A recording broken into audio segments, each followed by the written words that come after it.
FOMO. My name is Patrick J. McGinnis, and I'm a FOMO Sapiens. And since you're here, I'm going to bet that you are too. And when you're like us and Monday comes around, you don't dread the new week. No, you wake up every Monday morning knowing that this week might just be the best one yet. This is FOMOnday, the snackable show that starts your week right with hot takes, life hacks, listener mail, and even some FOMO therapy.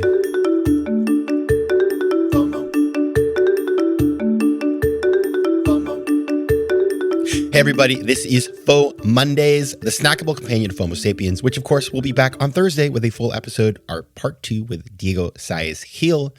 But until then, happy FOMOnday. I'm your host, Patrick McGinnis, venture capitalist by day, author and podcaster by night, and of course, FOMO Sapiens 24/7.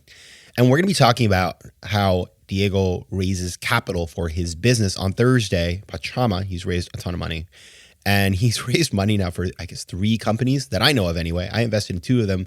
And so I got to tell you, he's really good at this. And the reason he's really good at it is he knows how to tell a story. It's really special. It's something that I love. And, as we talk about, one thing I love about Diego is he told me something many years ago that I thought was really interesting. It's the fact that if you're American, when you're a kid, you go to kindergarten and we have show and tell. And you are just taught as a child how to tell the story about something you love and how to sell the room that this thing is great. Now, I did something very crazy for show and tell when I was in 2nd grade.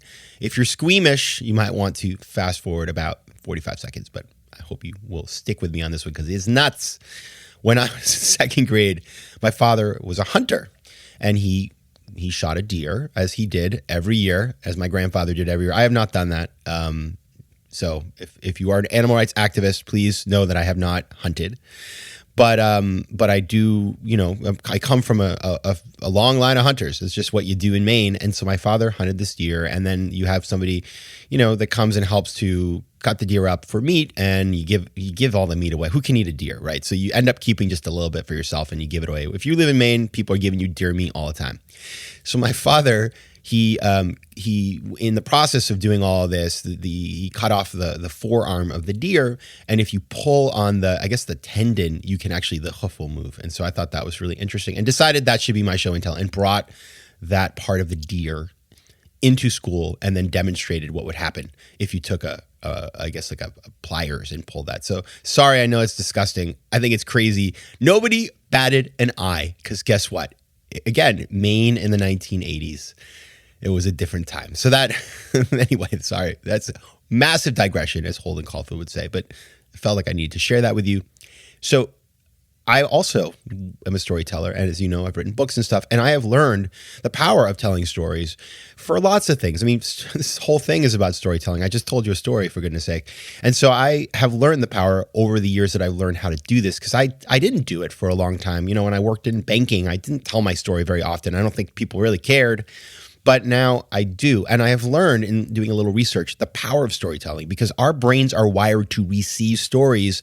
They're universal. They've been used across cultures and time. And in fact, storytelling was a major way of sustaining a culture before there was written word. And in some cultures today, even our culture, we all use stories to share what it is to be part of our cultures.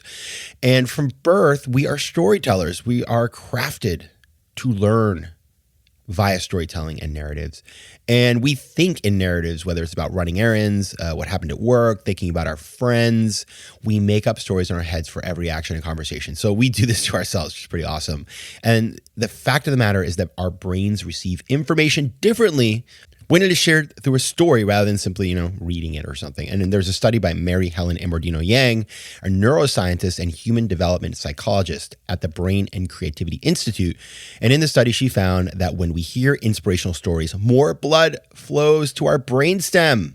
That's the same part of the brain that regulates our heartbeat, our breathing, and keeps us alive. Holy mackerel. So tell me a story, please. That means we feel inspiration at the very core of our biological survival. Now, what is the point of all of this? Well, it's about the power of storytelling and lots of things that we do in our lives, whether it's raising capital, interviewing for a job, speaking, meeting new people and trying to just make a connection with those people, because when you tell a story, you are memorable and you give context to people about who you are in this world and what you want to do. So that's what I want to talk about today. I'm going to give you 6 tips on how to tell that story so that you can be more successful and more interesting and more memorable and just more alive. So we will get into that right after the break. FOMO. FOMO. All right, we are back. We're going to be talking about storytelling here and the 6 tips about how to figure out the story that you want to tell. So tip number 1, we're starting basic here. Ask yourself what story you want to tell. And I think the one that I would start with is, why do I do what I do? Okay. So a lot of people ask me that question. And by the way, it took me years to figure out how to answer that. When I left my job in the corporate world and started doing stuff on my own and investing and all that sort of stuff, people would say, what do you do? I didn't know how to explain that. And frankly, it was kind of weird because every time people asked me, I felt kind of unmoored. I felt insecure. I felt like a little bit like a loser, I got to be honest with you. And I think, I telegraphed that to people. So not having my story straight was actually very problematic. Okay. And the first thing I did to figure that out actually was to start that journey was to write a bio of myself. Okay. So I just wrote down everything I'd ever done and looked for the context in that, and what was my sort of trajectory. So that is the first part, is why do I do what I do? Answer that question by starting to write about what you have done. Get your bio down, get all the data together, and that'll kind of help you have the raw material you need to begin answering that question. So that's number 1. Number 2, look for the hero's journey. Storytelling, good storytelling, is about the hero's journey, right? You go back to the Greek legends, you go back to the great books, you go back to any TED Talk. They're all structured around the hero's journey. This person faced adversity and they responded, and in doing so found their meaning. Okay. So what happened with me, once I wrote that bio, I started looking around at my own hero's journey and realizing, what had happened, right? What had happened to me was I went into the corporate sector. It all went really badly. As all of you know, I'm not going to tell that story again. And then I sort of found meaning because I realized I don't want to do this anymore. I want to do my own thing. I want to focus on things I love. And then I pivoted my career to working with entrepreneurs and investing and creating, businesses that didn't exist before. Now, this was before I did podcasted writing and stuff like that, but that was the journey that I told at the time. And when I started to explain to people, well, what do? I connect ideas capital and entrepreneurs together all over the world. That was a lot. I mean, it's still a little bit, I'm going to be honest with you, it's a little bit amorphous. I have refined that, but it was a lot clearer than, well, I left my job and trying to figure it out and all that sort of, because people don't want to hear that. There's no hero at the end of that journey yet. And so being able to say, listen, I started my career working with entrepreneurs. I went into the corporate world. It all went horribly badly, and it liberated me to get back into the things I care most about. That is the hero's journey. And it was a lot easier to tell that story. So that is, of course, number 2, find that hero's journey. Look for that in your narrative. Number 3, prioritize vulnerability. Oh my goodness. So really focus on that raw defining moment that didn't feel good. And for me, that was, and I didn't talk about this for a long time actually because it was so horrible, but it was going to a doctor and finding out that I was in terrible health and that something was wrong. I had this mystery virus caused by stress, and stress does terrible things to a person. And I didn't know it was wrong, and it was horrible.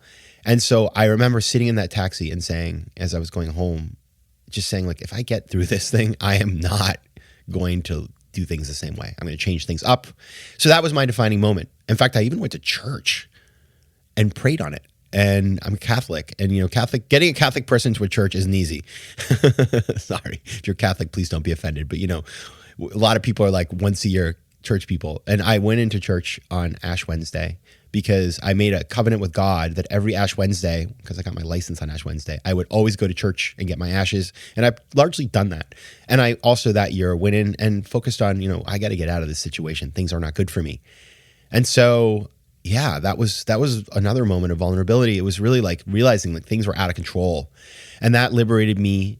And that experience of just knowing I need something different was so powerful in my own journey. So focusing on that vulnerability and being really willing to share it, actually, it just makes you a lot more, I guess, relatable. And people do this the wrong way all the time. Like, I don't need to hear every bad thing that happened in excruciating detail. That's a little much. But finding that one thing that everybody can understand and relate to it's a powerful part of telling a story. And it's Diego's going to talk about, his new business is all about helping, kind of counteract climate change. And his house burned down because of a forest fire. So he actually shared that as part of the company's journey when they were raising capital and just talking about who they were and sort of introducing themselves to the world. And people still talk about it. And he didn't do it in a weird sort of exploitative way. It just was part of the inspiration for what he does. And so I think, that's a really incredible example of how to share vulnerability in storytelling. All right, I got 3 more for you right after this break. FOMO. All right, everybody, we are back. 3 more storytelling tips. Number 4, detail your conflict or struggle. So this is, you have that sort of aha moment. What do you do next? And that is going to be part of the hero's journey too, because it's not like you have that moment and then all of a sudden the sun shines and the bluebirds are on your shoulder and everything's great. So I'll tell you, for me, after I had the aha moment, I had to figure out how to leave my job, which was, whoa, that was hard. I'm so bad at quitting jobs. If you ever hire me, I'm not going to quit because it stresses me out. So I had to have a mixtape, or I guess more like a playlist to quit my job that featured such inspirational hits as One Day More from Les Miserables. Yikes. I had to figure out what I was going to do next, which was really, really hard.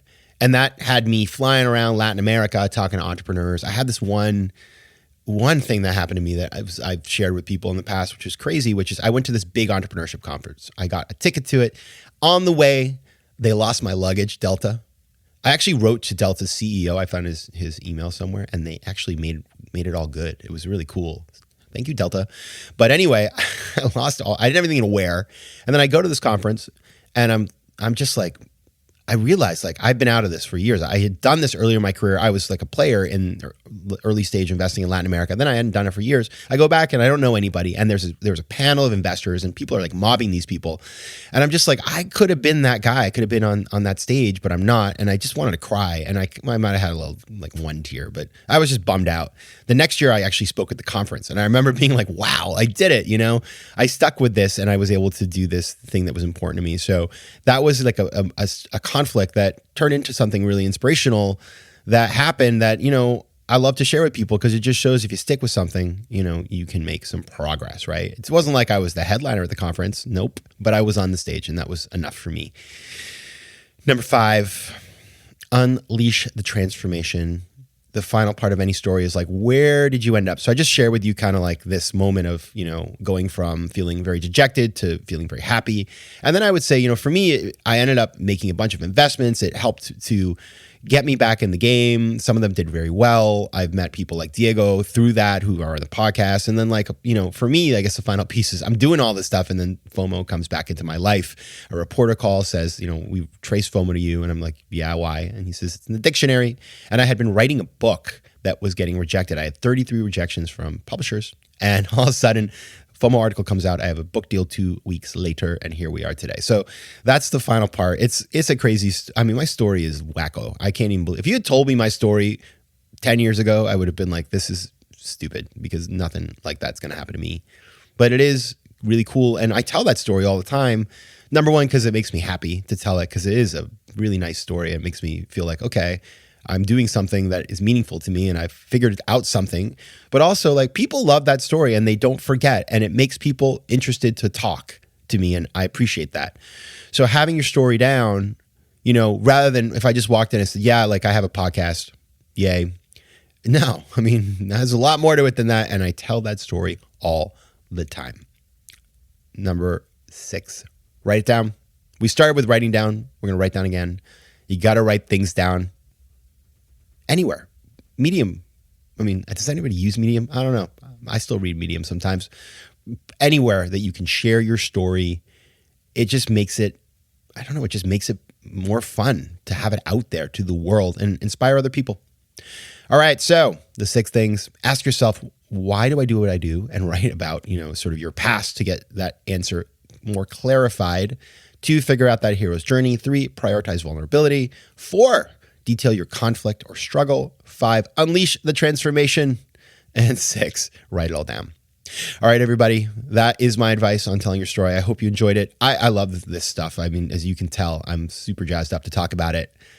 And I hope you are too. And if you have thoughts, ideas, doubts, questions, reach out. You can find me on email at letsconnect@patrickmcginnis.com, on Instagram at patrickjmcginnis, and on Twitter at pjmcginnis. Thanks so much for listening. Share this with somebody, actually. There's a lot of people trying to figure out what the heck they want to do. What is their story? Share this episode. I think it could make a difference. And until I see you on Thursday, take care of yourselves, FOMO Sapiens. FOMO. If you like today's show, please be sure to rate it and recommend it to your friends. And as always, you can find me on Instagram at patrickjmcginnis, on Twitter at pjmcginnis, and on the web at FOMOsapiens.com or patrickmcginnis.com, where you can get all kinds of free resources to live a more decisive and entrepreneurial life. FOMO. Want more FOMO Sapiens and FOMOnday? Head over to FOMOsapiens.com, where you can listen to past episodes, learn more about the show, and find out how to advertise. You can also connect with me on Instagram at patrickjmcginnis and on Twitter at pjmcginnis.